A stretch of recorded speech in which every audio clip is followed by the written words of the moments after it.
안녕하세요. 세미킴 변호사입니다. IRS에서 편집하는 것을 좋아할 사람이 과연 누가 있을까요? 봉투를 뜯을 때 항상 조마조마하죠.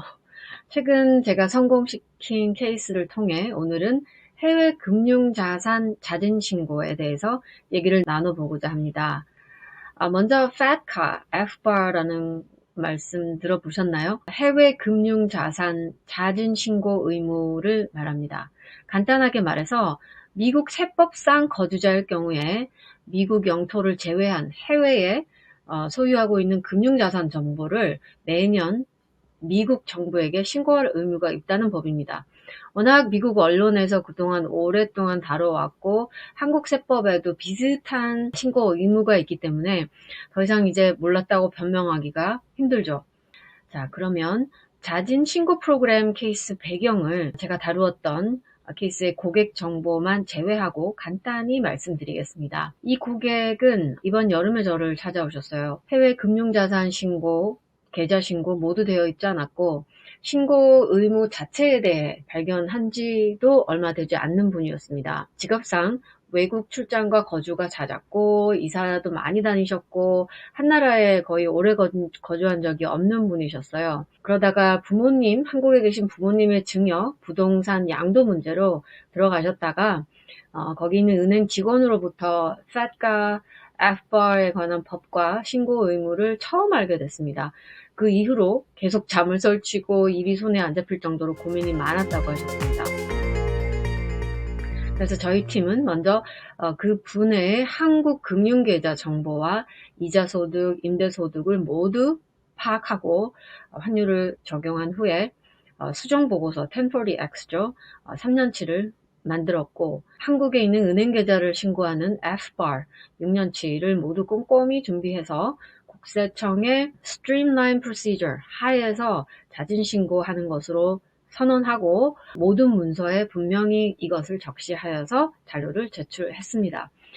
또 국세청에서 의문을 가질 만한 사항에 대해서는 미리 편지를 통해서 해명을 곁들이는 것도 잊지 않았습니다. 서류 자체는 8월 초에 제출을 했는데 검토가 거의 2달여 만에 끝났고요. 굉장히 빠르게 끝났죠. 10월 중순에는 최소한의 벌금을 제외한 모든 각종 세금이 모두 탕감되고 케이스가 성공적으로 마무리되었다는 통보를 받게 되었습니다. 이분은 최악의 시나리오로 계산을 해서 벌금을 따로 준비하고 계셨는데요. 은퇴하기 전에 꼭 이 국세청 신고권을 마무리 짓고 싶었는데 너무 잘 됐다고 좋아하고 계십니다. 해외 자산 신고를 결정하는 것은 결코 쉽지 않다는 것을 저도 잘 알고 있습니다. 우리는 항상 어떤 결정을 내려야 할 때 편하게 습관에 따라 변화를 원치 않는, 즉 하던 대로 하자는 쪽으로 많이 기울게 됩니다. 반면 자진신고를 준비하는 데는 아주 상당한 노력과 시간이 들어가고 각종 문서와 자료를 요청 수집해야 되고 전문가를 고용해서 진행해야 하는 잘 모르는 분야이기 때문에 떨리고 부담도 됩니다. 더구나 100% 성공하리라는 확신도 없죠. FATCA, FBAR가 악법이냐 아니냐의 논쟁을 떠나서 납세자에게 부과하고 있는 신고의 의무를 지키지 않는 것은 세법에 어긋난 행위이고 이것이 자진신고가 아닌 국세청에 의해서 적발되었을 때 치러야 하는 리스크가 너무 큰 것이 문제입니다. 어떤 분들은 중간 노선을 타기도 하시죠. 수정보고를 준비하고 누락된 세금만 계산을 해서 조용히 납부하는 거예요. 레이더망에 안 걸리려고. 그 대신 할 일은 다 했다 이거죠. 그래서 일단 세금 보고서가 프로세싱이 되긴 할 거예요. 그러나 나중에 국세청이 이를 소위 quiet filing라고 간주해서 그동안 누락된 소득세는 물론이고 late payment penalty, late filing penalty, accuracy related penalty 그러니까 붙은 금액에 거기다가 이자까지 추가를 하게 되고 그 누락된 그 information return 정보성 양식 8938 같은 양식마다 최소 벌금 10,000불씩이 매년 부과됩니다.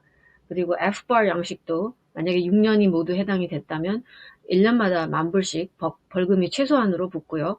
만약에 고의성이 판단된 경우에는 100,000불 혹은 계좌 잔액의 50%중 가장 많은 금액을 벌금으로 부과할 수 있습니다. 또는 추가 벌금이나 형사처벌까지도 가능하다는 아주 큰 리스크를 안고 살아가는 것이 quiet filing 혹은 아예 보고를 안 하는 노선이죠.